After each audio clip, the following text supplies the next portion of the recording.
పెరిగిన petrol diesel ధరల గురించి ప్రతిపక్షం పాలక పక్షాన్ని విమర్శిస్తూ ఏపీలో ఇది ఒక ఫెయిల్యూర్ గా చిత్రీకరించే ప్రయత్నం చేస్తుండగా దాన్ని ఖరాఖండిగా ఖండించారు బీజేపీ రాష్ట్ర ప్రధాన కార్యదర్శి నాగవతి రమేష్ బాబు గారు. సో ఆయనతోనే మాట్లాడతాం.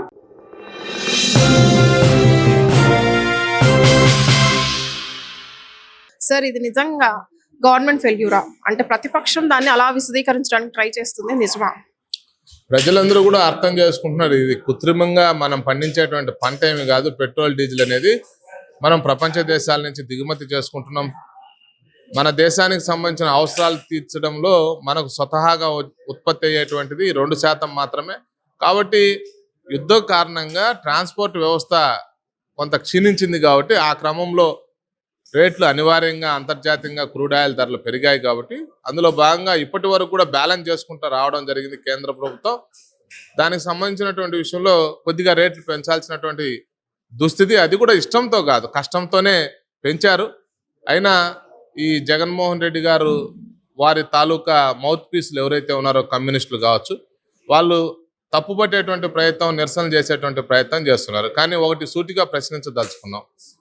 ఇదే జగన్మోహన్ రెడ్డి గారు ముఖ్యమంత్రిగా ఉన్నటువంటి సమయంలో కేంద్రము ట్యాక్సులు తగ్గిస్తే మేము తగ్గించము అని చెప్పి పత్రికా ప్రకటనలు ఇచ్చారు.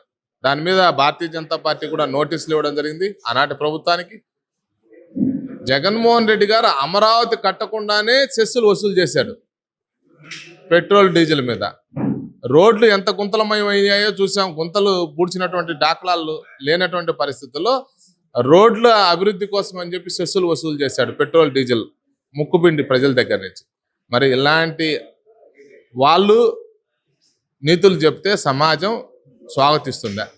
సార్, ఇంకొక విషయం చూసుకుంటే బీజేపీ పాలిత ప్రాంతాల్లో వ్యాట్ ట్యాక్స్ కొంత తక్కువ ఉంది, మిగిలిన దగ్గర ట్యాక్స్ ఎక్కువగా ఉంది. సో ట్యాక్స్ ప్రభావం మరి ఎక్కువ పే చేస్తున్నప్పటికీ ప్రజలకి అల్టిమేట్ గా ఇబ్బంది ఏంటి? ఫైనల్ మళ్ళీ కొరత. సహజసిద్ధంగా ఏ రాష్ట్రానికి ఆ రాష్ట్రానికి అక్కడ ఉన్నటువంటి స్థానిక పరిస్థితులు, స్థానిక మౌలిక సదుపాయాల కల్పన కోసం కొద్దో గొప్ప వేరియేషన్ ఉండొచ్చు. అది రవాణా వ్యవస్థ కారణంగా కావచ్చు, లేదంటే ఇతరత్ర అంశాలు. అది పెద్ద సాంప్రదాయబద్ధంగా వస్తున్నటువంటి విధానం. ఈ రోజు ఏమి వాళ్ళు కొత్తగా సెస్సులు వేసినటువంటి దాఖలాలు లేవు. అది గత ప్రభుత్వాలు ఉన్నాయి, ఈ ప్రభుత్వాల్లో ఉన్నాయి. సార్, యుద్ధం పేరుతో ఎంతవరకు ప్రజల్ని ఇబ్బంది పడండి అని వదిలేయడం కరెక్ట్? అంటే ఇప్పుడు ట్రాన్స్పోర్ట్ ఇబ్బంది అయిపోయింది, దాని పరంగా నిత్యావసర వస్తువుల రేట్లు ఎలాగో ఆబ్వియస్లీ పెరుగుతాయి. యుద్ధం అనే పేరుతో ప్రజల మీద భారం పెట్టడం కరెక్టా? యుద్ధం అనేది మనం కోరుకుంటే వచ్చింది కాదు. యుద్ధం కారణంగా ప్రపంచమే క్రైసిస్ లేకపోయింది. యుద్ధం కారణంగా ఉత్పత్తి చేస్తున్నటువంటి పెట్రోల్, డీజిల్, గ్యాసు నిక్షేపాలు ఉన్నటువంటి దేశాలు కూడా ఇబ్బందులు పడుతున్నాయి. ఎగుమతులు, దిగుమతులు అనేటివి స్తంభించిపోయాయి. కాబట్టి ప్రపంచమే క్రైసిస్లో ఉన్నటువంటి సమయంలో అందుకే మన నరేంద్ర మోడీ గారు చెప్పారు 10 సూత్రాలు. వీటన్నిటికీ పరిష్కార మార్గం ఏంటంటే ప్రజా రవాణా వ్యవస్థ వాడుకోమని చెప్పారు. నేను భరించలేనటువంటి స్థితిలో ఉన్నాను అనుకోండి, కొద్ది రోజుల పాటు తాత్కాలికంగా మనం మన యొక్క కారుని పక్కన పెడతాం, రైలు లేకపోతే బస్సునో వాడుకుంటాం. తప్పే ఉంది? శాస్త్రి గారు పిలిపించారు ఒక పూట భోజనం చేయొద్దని చెప్పి. శాస్త్రి గారు ఈ దేశం కోసం ఒక పూట భోజనం చేయొద్దంటే ప్రజలందరూ కూడా మానుకున్నారు. కరోనా సమయంలో నరేంద్ర మోడీ గారు పిలిపించారు, మనం ఐకమత్యంతో క్రమశిక్షణగా ఉండాలని చెప్తే చప్పట్లు కొట్టండి అంటే కొట్టారు.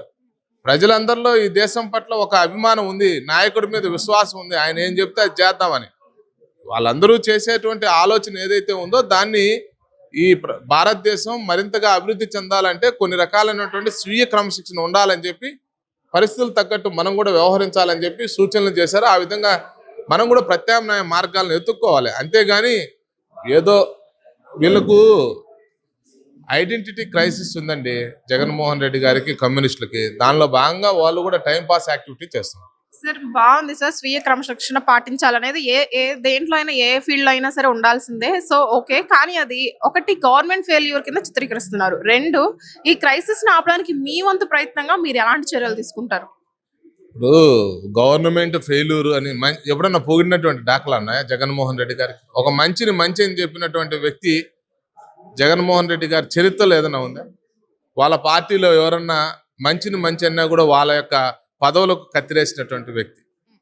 కాబట్టి వాళ్ళ గురించి పెద్దగా చర్చించాల్సినటువంటి విషయం లేదు. వాళ్ళ మీద విశ్వసనీయత కూడా కోల్పోయారు. ప్రజలు కూడా పెద్ద చర్చించట్లేదు, పట్టించుకోవట్లేదు. సార్, మరి ఈ క్రైసిస్, ఈ పెట్రోల్ డీజిల్ కొరత ఎంత వరకు తీసుకెళ్తుంది అంటారు? తీవ్రత ఎంత వరకు పరిగణించుకోవచ్చు మనం? మాకు తెలిసి తాత్కాలికమే. మాకున్నటువంటి సమాచారం ఏంటంటే ఇది తాత్కాలికంగా మనం రష్యాకు సంబంధించినటువంటి విషయంలో కూడా అమెరికా ఆంక్షలు అవన్నీ మనం పట్టించుకునేటువంటి స్థితిలో లేము. రష్యా మనకు తప్పనిసరిగా కావాల్సినంత సప్లై చేయడానికి ముందుకు వచ్చింది. మనం కూడా ఆ విధమైనటువంటి సంబంధాలు ఉన్నాయి కాబట్టి మనకేమి క్రైసిస్ ని అధిగమిస్తాం త్వరితగతిన. సో ఇది కొంచెం రెడ్యూస్ అయ్యే వరకు సార్ చెప్పారు స్వీయ నియంత్రణ, సైకిల్స్ వాడండి, కొంచెం వాకబుల్ అయితే నడిచి వెళ్ళండి, ప్రాబ్లం లేదు అని. సో దీనికి తగ్గట్టుగా ఆఫీస్ టైమింగ్స్ కానీ ప్రభుత్వ కార్యాలయాల టైమింగ్స్ కొంచెం మోడిఫై చేసే అవకాశం ఉందా? ఒక రకంగా ఆంధ్రప్రదేశ్కు సంబంధించిన కూటమి ప్రభుత్వం చంద్రబాబు గారి నాయకత్వంలో పెద్ద ఎత్తున ఒక ఎక్సర్సైజు, ఒక మోడల్ యాక్టివిటీని తీసుకుంటుంది. కాబట్టి ఈరోజు మన సమావేశాలన్నీ కూడా వెబెక్స్లో పెట్టుకుంటున్నాం. హంగు ఆర్భాటాలు లేకుండా ప్రయాణాలు చేయడం, మన సెక్యూరిటీని కుదించుకోవడం, లేకపోతే మన క్యాన్వాయిని తగ్గించేటువంటి ప్రయత్నం చేయడం. నిన్ననే లోకేష్ గారు కూడా వాళ్ళ కుటుంబంతో కలిసి ఎకానమీలో ప్రయాణించినటువంటి తీరును కూడా చూసాం. అంటే అందరూ కూడా చెప్పింది ఆచరణలో చూపించాలి నాయకుడు అనేవాడు అనేది తప్పనిసరిగా ఆంధ్రప్రదేశ్లోనే కాకుండా దేశంలో ఉన్నటువంటి అందరూ, ఒక కాంగ్రెస్ పాలిత రాష్ట్రాలు కొంత సరిగ్గా దీన్ని ఫాలో అవ్వట్లేదు, కానీ మిగతా వాళ్ళందరూ ఎవరైతే ఉన్నారో వాళ్ళందరూ కూడా దీన్ని, ఈ సిస్టాన్ని అర్థం చేసుకొని ఫాలో అవుతున్నారు. సార్ ఫైనల్లీ మీరు ఇందాక ప్రస్తావించారు బీజేపీ స్టార్ట్ అయ్యి 12 years అయిన సందర్భంగా వాటి సక్సెస్ కానివ్వండి, ఎంత ఎత్తులకు ఎదిగిందో ఆ శిఖరాల ఒక గ్రాఫ్ కానివ్వండి చిత్రీకరించి ఒక చిత్రాల రూపంలో ప్రజలకు ఎగ్జిబిట్ చేస్తామని. అలా చేయాల్సిన అవసరం ఏముంది సార్? అంతా మంచి చేసినప్పుడు ప్రజలకు తెలుసు కదా, పర్టికులర్ గా మీరు ఎగ్జిబిషన్ సెట్ చేయాల్సిన అవసరం ఏముంది? లేదు, కొన్ని గర్వకారణమైనటువంటి విషయాలు ఉంటాయి. మైలురాళ్ళు అధిగమించినప్పుడు సమాజంలో విస్తృతమైనటువంటి చర్చ జరిగితే మనకు విశ్వాసాన్ని పెంచుతాయి. కాబట్టి రెండోది, మా కార్యకర్తలకు సంబంధించినటువంటి విషయంలో మనం చెప్పినాం కదా, స్వీయ నియంత్రణ పాటించాల్సినటువంటి విషయాలు, లేకుంటే సమాజంలోకి ఏ అంశాన్ని తీసుకొని పోవాలా, పొల్యూషన్ని ఏ విధంగా తగ్గించాలి, చెట్లు నాటే విధంగా ప్రోత్సహించడం కానీ, కార్బన్ ఉద్గారాలు కొంత తక్కువ వచ్చేటట్లు, ప్లాస్టిక్ రహితంగా నగరాలు సంబంధించినటువంటి విషయంలో వాడుకను తగ్గించడం, ఇలాంటివన్నీ కూడా. కాబట్టి మేము ప్రశిక్షణ ప్రతి జిల్లాలో జరుగుతుంది. అక్కడంతా కూడా ప్లాస్టిక్ వాడకుండా మేము తాగునీటికి కూడా ఒక రాగి పాత్రలో లేకంటే ఇతరత్ర వస్తువులు వాడుతున్నాం, అగైన్ అండ్ అగైన్ యూజ్ చేయడానికి నిరంతరం. సార్ లాస్ట్ క్వశ్చన్ సార్, ఇప్పుడు ఈ 12 years లో ఒక రాష్ట్ర మీరు కార్యదర్శిగా ఉన్నారు, ప్రధాన కార్యదర్శిగా, మీ ఇదిలోకి మీ దృష్టిలోకి వచ్చిన ఈ 12 years లో ఫేస్ చేసిన పెద్ద సవాల్ ఏంటి? రాబో కాలంలో సాధించాలి అనుకుంటున్న పెద్ద లక్ష్యం ఏంటి? నరేంద్ర మోడీ గారు చాలా స్పష్టంగా చెప్పారు, 5 ట్రిలియన్ల ఆర్థిక వ్యవస్థ వైపు మనం వెళ్ళాలి. ఈ ప్రపంచంలో అతి వేగంగా అభివృద్ధి చెందుతున్నటువంటి దేశాల్లో మన యొక్క నరేంద్ర మోడీ గారి యొక్క నాయకత్వంలో భారతదేశం 3వ స్థానానికి ఎగబాకేటువంటి పరిస్థితులు మనం చూస్తున్నాం. రాబోయే రోజుల్లో అది ఇంకా కూడా 2వ స్థానానికి వస్తుందని కూడా ఎక్స్పెక్ట్ చేస్తున్నాం.